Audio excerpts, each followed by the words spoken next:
আওয়ামী লীগকে দুর্নীতিবাজ দল বানানোর চক্রান্তে ঢালাওভাবে গুজব ছড়ানো হচ্ছে বলে অভিযোগ করেছেন সাধারণ সম্পাদক ওবায়দুল কাদের। দলটির নেতারা জানান, আওয়ামী লীগ কচু পাতার ওপর শিশির বিন্দু নয় যে টোকা দিলেই পড়ে যাবে।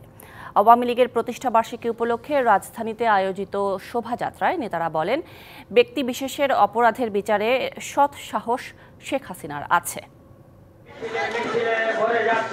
দুপুরের পরপরই স্লোগানে মুখর রাজধানীর শাহবাগ এলাকা। নেচে গিয়ে বর্ণাঢ্য মিছিল নিয়ে হাজারো নেতাকর্মী, সবার গন্তব্য ইঞ্জিনিয়ার্স ইনস্টিটিউশনে।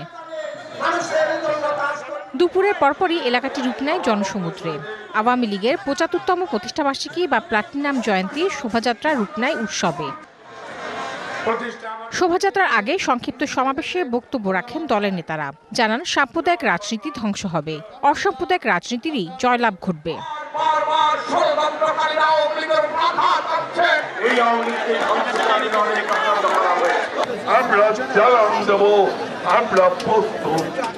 বেশি দূরে নয়, এই বিএনপি হবে মুসলিম লীগ, তার নেতা নয়, নেত্রী নয়, কর্মী নয়, আছে কিছু যতদিন থাকবে এই বাংলাদেশ শেখ হাসিনার হাতে, বাংলার মানুষ পথ হারাবে না।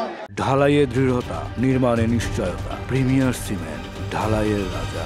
প্রধান অতিথির বক্তব্যে আওয়ামী লীগ সাধারণ সম্পাদক ওবায়দুল কাদের বলেন, বিএনপি একটি ভুয়া দল। আপনাদের আন্দোলন তো ভুয়া, এই ভুয়া দলের ভুয়া আন্দোলনে জনগণ আগেও ছিল না, ভবিষ্যতেও থাকবে। আওয়ামী লীগের বিরুদ্ধে গুজব ছড়ানো হচ্ছে জানিয়ে সবাইকে সতর্ক থাকারও আহ্বান জানান তিনি।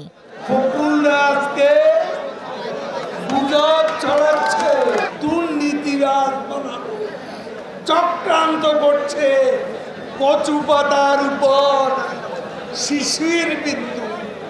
আওয়ামী লীগ না, একটু টোকা লাগলেই পড়ে যাবে। পরে বের হয় বর্ণাঢ্য শোভাযাত্রা। Shahbag, elephant road, Mirpur road হয়ে ধানমন্ডি ৩২ নম্বরে বঙ্গবন্ধু ভবনে গিয়ে তা শেষ হয়। Tahsina Jesi, DBC news, Dhaka.